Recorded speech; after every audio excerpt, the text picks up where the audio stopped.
Muslim women, why are they segregated? They're not segregated.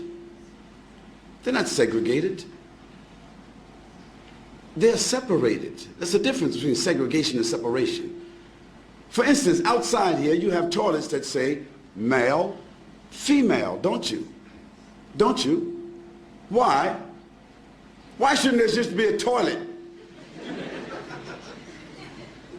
Because there are sensitivities that we as moral, decent, dignified, educated people accept, that there are sensitivities and privacy that the female would like to have as opposed to just walking into an open toilet. Now maybe in Amsterdam or some other places in Europe where they just have open toilets, it's different.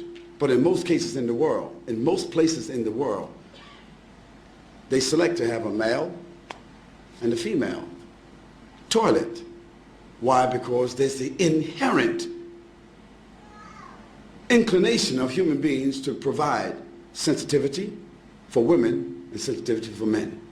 Now in Islam, for us, it's not a matter of being inherent. It is something which is God-given inspiration to do what?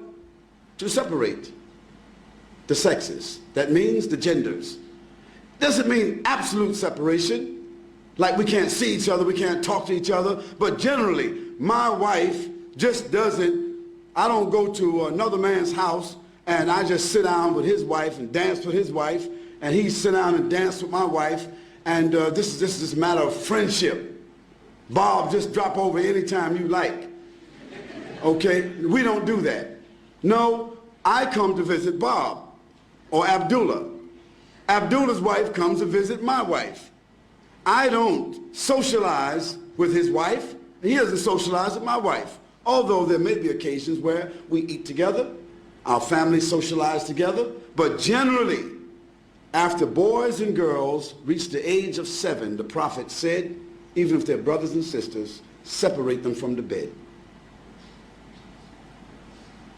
And when they get to the age of menstruation and they realize another level of consciousness, then give them separate rooms. What to do what? To preserve and protect them from tendencies that human beings have, tendencies that has manifested itself in civilizations where they don't do that protection. So we are obeying Almighty God. That's what we're doing. And sometimes we just have to believe what God orders us to do and benefit from the medicine. Sometimes when we don't follow what God tells us to do, then we see later on the reasons why.